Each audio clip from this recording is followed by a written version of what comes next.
Ikhwan Ahwat, kita sudah terhubung ya dengan narasumber kita Ustadz Abdullah Hamahua. Assalamualaikum warahmatullahi wabarakatuh, Bang Dullah.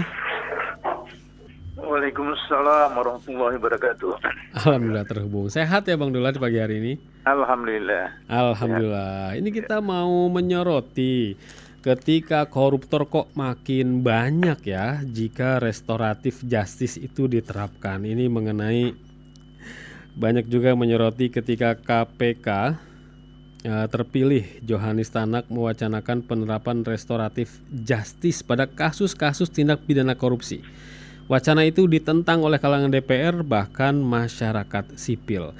Sekaligus kita akan membahas juga, mohon pandangan dan juga analisanya dari Bang Dullah ketika di media sosial kemarin juga mulai terangkat dua nama yang kaitannya dengan kasus Sambo. Maksudnya itu dua nama ini memberikan komentar ya. Pertama Novel Baswedan yang mengomentari bagaimana kasus Sambo ini di belakangnya begitu besar gurita kekuasaannya Pak aparat, dan juga mengenai sosok Febri Diansah juga yang akhirnya ini diminta menjadi pengacaranya dari Putri ya. Bagaimana menyoroti hal-hal itu Bang Dullah? Silahkan Bang Dullah, tafadhol.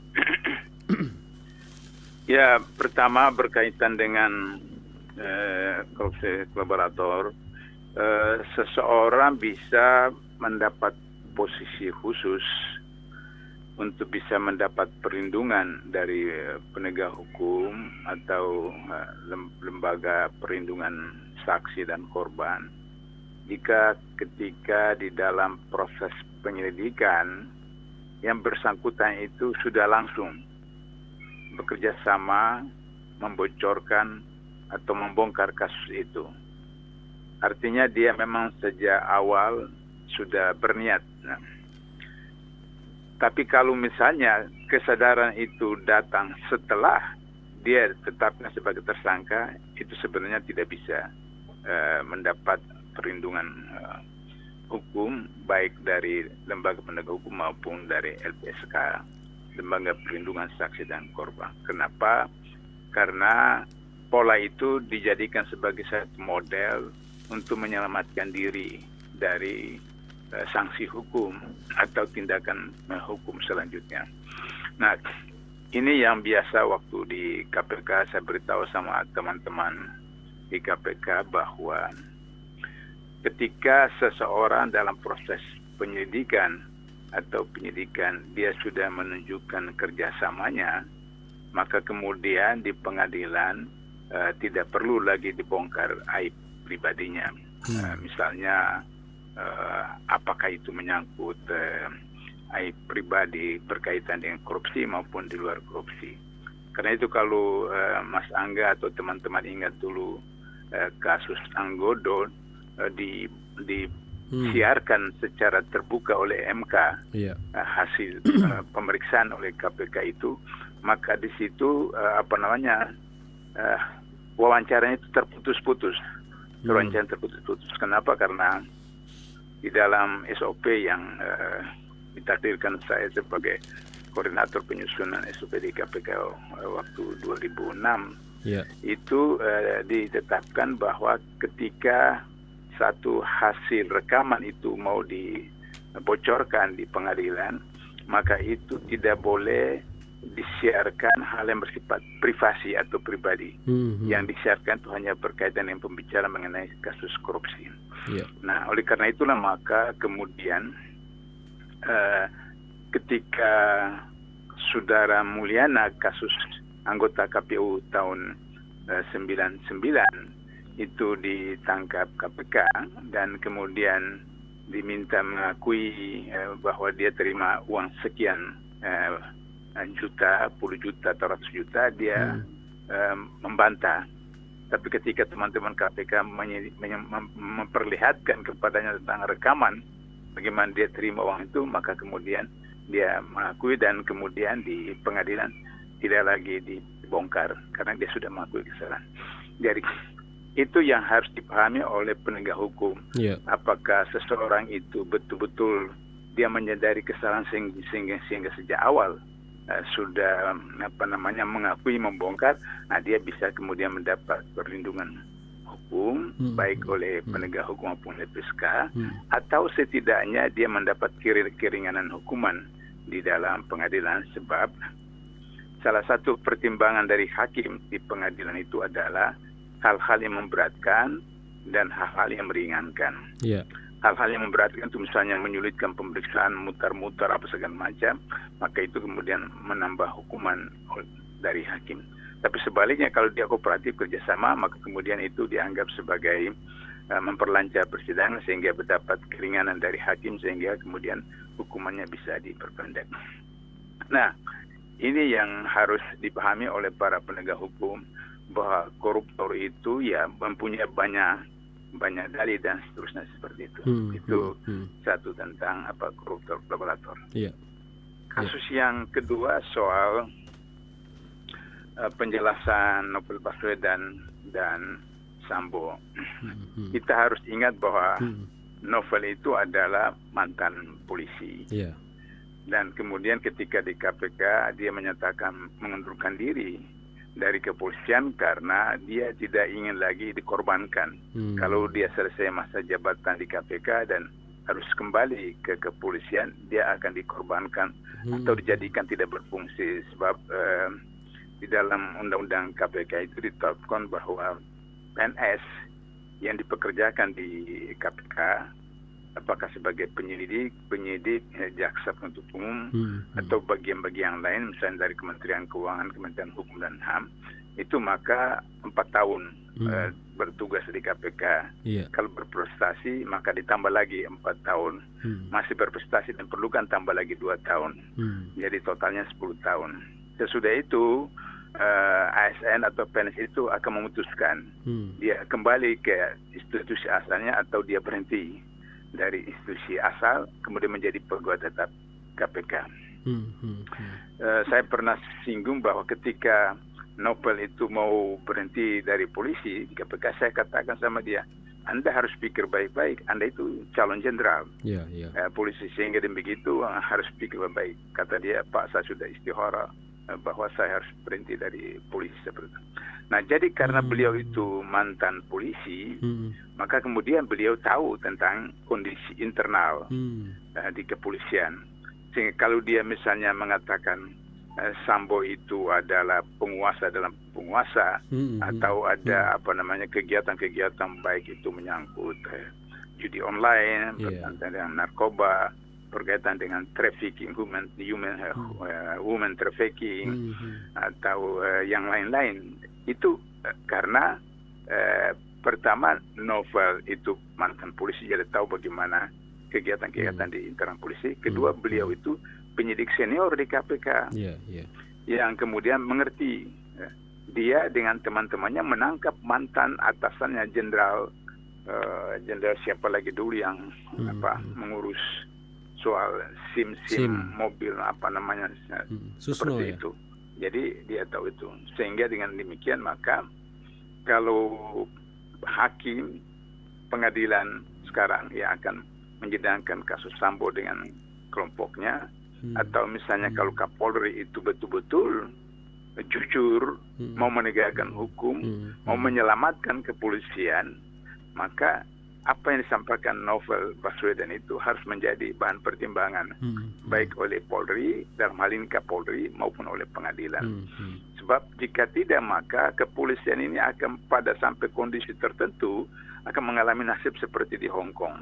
Di Hong Kong itu kemudian ketika KPK dibentuk, maka KPK menangkap semua polisi di Hong Kong. Polisi Hong Kong. Karena mulai dari kepala polisinya sampai ke bawah itu terlibat macam-macam kasus, maka dibubarkan itu kepolisian, baru dipilih orang-orang yang baik-baik, baru kemudian diaktifkan kembali menjadi polisi. Karena itu maka Hong Kong termasuk satu negara di dunia yang bersih korupsinya, bersih governmentnya dan seterusnya. Jadi saran saya kepada Kapolri dan pengadilan, apa yang disampaikan oleh Novel Baswedan itu harus menjadi perhatian. Yang terakhir kasus apa tadi? Polemiknya itu mantan jubir KPK, Febri gitu Oh, ya, yang menjadi pengacara. iya, iya, iya, iya. Ini masyarakat banyak yang kaget, Bang Berapa Dula. hari lalu, Banyak 2 yang hari kaget. lalu kalau tidak salah, ada wartawan CNN itu WhatsApp saya tanya bagaimana pendapat saya tentang Febri Diansah dan Rasa Mala, 2 orang mantan pegawai KPK yang menjadi lawyer terhadap Putri, istrinya Sambo. Sambo. Saya bilang setiap orang, individu manusia punya hak untuk memilih jalan hak atau jalan batil. Setiap orang juga punya hak untuk memilih masuk surga atau neraka. Jadi jangankan Febri dengan Rasa Mala, Firly ketika jadi deputi penindakan saja melanggar kode etik dan kemudian dijatuhi hukuman oleh pimpinan KPK waktu itu. Karena saya sendiri yang diundang oleh pengawas internal KPK menjadi ahli untuk dimintai keterangan bahwa apa yang dilakukan oleh Firly waktu itu sebagai deputi penindakan KPK melanggar kode etik atau tidak. Kemudian ketika sudah jadi ketua KPK masih melanggar lagi kode etik. Jadi kalau pimpinan KPK saja melanggar kode etik, apalagi cuma pegawai atau mantan pegawai seperti Febri Diansah dengan Rasa Mala. Itu pertama. Sebab apa? Kalau misalnya Febri mengatakan bahwa saya akan menjadi lawyer secara objektif.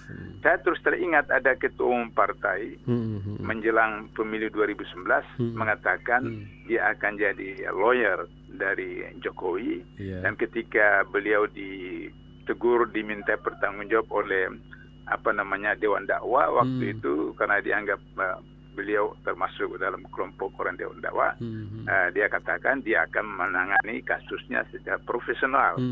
Tapi kemudian ternyata menjelang Pilpres dia sebagai ketua umum partai dengan partinya masuk langsung ke kubu Jokowi.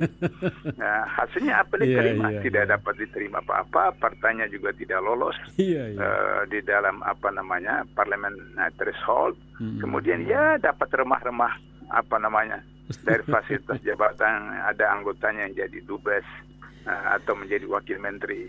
Itu saja, tapi kemudian di mata umat itu sudah tercoret seperti itu. Jadi kalau misalnya Febri Diansah dengan Rasa Mala itu menyatakan mau melakukan kegiatan secara objektif sebagai seorang lawyer, maka saya ingatkan untuk kasus ketua umum partai itu. Dan di dalam grup mantan KPK atau alumni KPK itu 99% teman-teman itu menyarankan supaya Febri Diansah dan Rasa Mala mengundurkan diri dari lawyer itu karena itu berbahaya, mengganggu kredibilitas mereka. Sehingga kemudian dalam jawaban saya kepada wartawan CNN itu saya katakan, kalau Febri dengan Rasa Mala beragama Islam, ingatlah Nabi Muhammad pernah mengatakan seseorang, apakah pejabat publik atau apa saja, itu jatuh karena 3 hal. Pertama karena harta, kedua karena tahta, dan ketiga karena wanita. Tentu saja mereka 2 itu bukan soal wanita karena saya tahu orang-orang di KPK itu berintegritas, tapi bahwa kemudian harta dan tahta itu bisa menggoda seseorang. Sebab ketika Abu Bakar menjadi khalifah, saya sudah pernah ceritakan ini sebagai bagian akhir dari pertemuan kita pagi ini. Musailamah itu mendeklarasikan dirinya sebagai nabi baru. Maka kemudian Abu Bakar perintahkan untuk diperangi. Umar menasihati untuk tidak diperangi, tapi Abu Bakar bilang tidak, demi Allah ini harus diperangi. Maka kemudian sebelum dikirim tentara untuk menyerang Musailamah, seorang sahabat yang biasa ikut perang dengan Rasulullah, dengan Umar, dengan Abu Bakar dan seterusnya, menawarkan diri untuk menjadi perantara pelobi untuk meyakinkan agar supaya menyadarkan supaya Musailamah kembali lagi kepada Islam, tidak meneruskan rencananya untuk mendeklarasikan diri sebagai nabi. Maka Abu Bakar percaya kepada sahabat. Dan sahabat itu ketika datang kepada Musailamah untuk meyakinkan Musailamah untuk beristighfar kembali, maka kemudian Musailamah menawarkan jabatan dan harta. Maka kemudian sahabat ini justru kemudian menjadi bagian dari Musailamah begitu. Nah karena itu maka saya katakan bahwa hati-hati ketika kita masuk ke dalam suatu kelompok, suatu ormas, suatu partai, suatu kabinet dengan maksud untuk mengubah, dan kemudian dasar kita tidak kokoh, akidah kita tidak kokoh, niat kita tidak ikhlas, dan kita tidak mengikuti syariat Allah dan sunnah Nabi-Nya, maka percayalah yang selalu kita dengar dalam peribahasa Melayu, bahwa semut itu mati di gula, tikus itu mati di lumbung padi. Tapi kalau misalnya betul-betul kita menjadi seorang misionaris dengan akidah yang kokoh, kemudian mau melakukan perubahan di dalam, maka kemudian ya kita harus siap untuk menerima risiko, apakah dibunuh, apakah dipecat, apakah dianiaya dan seterusnya. Itu risiko bagi seorang pejuang. Sehingga dan begitu maka memang saya belum cek lagi WhatsApp pagi ini apakah sudah ada berubah sikap Febriansa dengan Samala atau tidak, karena di grup itu sampai tadi malam diskusinya masih ramai yang mereka teman-teman KPK itu menyarankan supaya mereka dua itu mundur dari status sebagai lawyer itu. Mungkin itu barangkali. Afwan, Bang Dullah, Afwan, satu lagi penutup tadi saya lupa terlewat gitu ya. 30 September. Catatan penting mengenai sejarah dari pemberontakan PKI. Ada beberapa pihak yang mengatakan, sudahlah, lupakan, PKI itu sudah tidak ada, bahaya laten itu nggak ada. Bagaimana catatan penting Bang Dullah menanggapi hal itu sebagai penutup? Di dunia ini ada dua ideologi yang itu tidak akan berubah. Tidak akan berubah. Karena itulah maka kemudian di dalam syahadah kita itu kita mulai dengan penyangkalan terhadap Tuhan. Asyhadu an la ilaha illallah. Aku bersaksi bahwa tidak ada ilah, tidak ada Tuhan kecuali Allah. Jadi oleh karena itu maka syahadat kita itu kita mulai dengan penyangkalan terhadap Tuhan. Tuhan itu dalam ensiklopedia adalah sesuatu yang berada pada posisi di mana kita bergantung sepenuh kepadanya. Itu Tuhan, ilah dalam bahasa Arab Tuhan. Dalam ensiklopedia adalah sesuatu yang mempengaruhi kita, yang kemudian kita bergantung sepenuhnya kepadanya. Nah Tuhan ini menurut syahadat kita yang pertama kita harus tolak. Kenapa? Karena Tuhan itu bisa jabatan, bisa pangkat, bisa istri, bisa suami, bisa kekayaan, bisa apa saja. Dan itu harus kita tolak. Nah oleh karena itu maka dua ideologi di dunia yang tidak bisa mudah untuk dikalahkan dan selalu itu adalah Islam dan komunisme. Komunisme itu tidak mengakui Tuhan, sedangkan Islam mengakui Tuhan, dan kemudian illa Allah, semua Tuhan itu harus tolak kecuali Allah.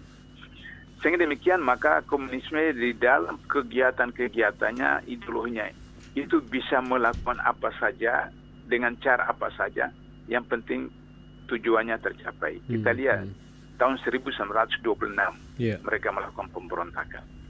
Kemudian tahun 1948 itu ratusan ribu umat Islam, khususnya para santri di Jawa Tengah dan Jawa Timur itu dibunuh.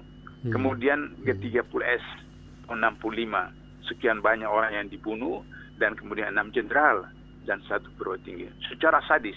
Itu ciri dari komunis adalah secara sadis, membunuh lawan-lawan politik. Bahkan dari 6 jenderal itu si Parman itu abang kandungnya di PP, kalau sekarang istilah DPP PKI, dulu namanya CCPKI. Itu apa namanya? Abang kandung, tapi setuju untuk mengeksekusi adik kandungnya sendiri. Parman itu. Parman. Jadi dalam ajaran komunis itu tidak peduli siapa saja. Apakah saudara kandung, bapak kandung, ibu kandung, saudara kandung, itu kalau bertentangan dibunuh saja. Nah oleh karena itu maka ciri komunis itu pertama adalah dia menciptakan adu domba antara satu golongan dan kelompok yang lain. Yang kedua, komunis itu subur dalam masyarakat yang miskin. Nah hari ini Indonesia itu masih berada pada negara miskin. Ya kalau misalnya BPS mengatakan 10,sekian% orang miskin, karena data-data BPS itu berdasarkan standar yang disebut orang miskin adalah orang yang penghasilannya di bawah $1. Tapi kalau World Bank, Bank Dunia mengatakan disebut orang miskin itu adalah orang yang penghasilannya di bawah 2 US dollar. Sehingga kalau misalnya BPS mengatakan orang miskin Indonesia itu 10, sekian persen, maka World Bank itu mengatakan hampir 45%. Jadi lebih 100 juta orang di Indonesia yang miskin. Nah, sehingga kita lihat sekarang bagaimana politik komunis itu adalah membuat orang miskin, baru kemudian mereka datang untuk memberikan sembako dan seterusnya. Jadi bansos atau subsidi itu adalah pola komunis. Pola komunis. Jadi harga BBM naik, kemudian harga barang naik, baru kemudian datang memberikan subsidi. Padahal Undang-Undang Dasar pasal 33 itu mengatakan bahwa negara menjamin orang miskin, anak yatim, orang telantar. Jadi bukan subsidi. Itu bukan subsidi karena itu uang rakyat. Tapi itu merupakan kewajiban pemerintah untuk.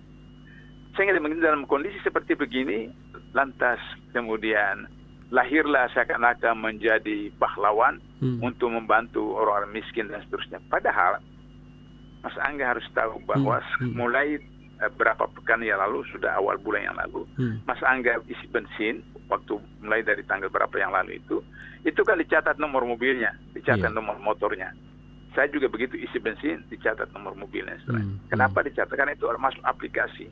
Masuk aplikasi itu kemudian setiap kita beli bensin berapa liter pun, itu Rp1.000 uang administrasi masuk ke rekening. Nah, rekening siapa? Itu untuk menyelamatkan 3 bank BUMN yang mereka rampok, yang untuk kemudian mau bangkrut, diselamatkan oleh rakyat, yaitu Bank Mandiri, BNI, dan BRI. 3 bank ini yang tergadai dengan perusahaan Bank Cina yang untuk membiayai pembangunan kereta api cepat Jakarta Bandung. Kita tahu bahwa Cina sudah mengatakan ada kerugian kekurangan sekian triliun rupiah, dan itu harus ditanggung oleh pemerintah. Dan kemudian 3 bank ini, BRI, BNI, dan Mandiri itu tergadai dengan Cina. Maka untuk menyelamatkan 3 bank ini, maka rakyat yang diperas dengan cara menaikkan BBM, kemudian setiap kita beli BBM itu adalah harus 1.000 masuk. Kalau dari 270 juta, satu hari saja 100 juta pengendara motor dan mobil membeli 1 liter atau berapa liter saja, maka kemudian 100 juta kali Rp1.000 berarti sudah 100 miliar. Dan 1 pekan, 1 bulan, 2 bulan. Jadi ini pola-pola komunis. Pola-pola komunis yang menciptakan suasana kemiskinan, baru mereka datang sebagai pahlawan, dan kemudian sehingga kemudian mereka. Yang terakhir, TAP MPRS nomor 25 Rumawi tahun 66 itu menetapkan bahwa komunisme, Marxisme, sosialisme, dan ajarannya nyatakan haram di Indonesia dan tidak boleh dipublikasikan, tidak boleh disosialisasikan. Dan kemudian TAP MPR itu disahkan dalam Undang-Undang tahun nomor 27 tahun 99 yang itu merupakan pidana. Jadi kalau misalnya ada orang yang kampanye yang komunis, orang yang Marxisme dan seterusnya, itu adalah pidana. Sementara ciri komunis itu adalah bagaimana menyerang ulama, menyerang kiai, menyerang ustadz dan seterusnya. Nah, dan oleh karena itu maka malam ini kita harus kemudian menonton film G30 SPK itu lagi. Ya, saya sudah hafal, tapi bagi para pendengar yang anak-anak muda yang sekarang itu mungkin baru mahasiswa, apalagi SMA yang tidak mengerti persoalan G30 SPKI itu, maka itu perlu ditonton supaya kemudian tahu sejarah bagaimana kejamnya, sadisnya itu komunis. Di mana dalam komunis itu kalau bapak kita komunis, kita kader Islam, bapak kita itu bisa membunuh kita. Istri kita itu komunis dan suami bukan komunis, istri kita bisa membunuh suaminya, dan begitu juga sebaliknya. Oleh karena itu maka insya Allah kita akan melakukan tuntutan kepada DPR, MPR agar supaya kemudian dibentuk pansus untuk itu. Dan kalau ternyata Perpres yang ditangani oleh Jokowi itu untuk memberikan pernyataan dukungan pemerintah meminta maaf kepada korban PKI, maka berarti Presiden sudah melanggar TAP MPR dan melanggar undang-undang, dan wa makaru wa makrullah wallahu khairul makirin. Ini entry point untuk kita laporkan Presiden Jokowi ke DPR, MPR dan pengadilan dan MK untuk kemudian dia dilakukan impeachment karena telah melanggar konstitusi dan telah melanggar undang-undang. Itu Mas Angga. Baik, subhanallah. Terima kasih banyak Ustadz Abdullah Hamahua dari dialognya kita di pagi hari ini. Semoga selalu sehat. Kita jumpa lagi pekan depan, insya Allah. Amin. Assalamualaikum. Waalaikumsalam warahmatullahi wabarakatuh.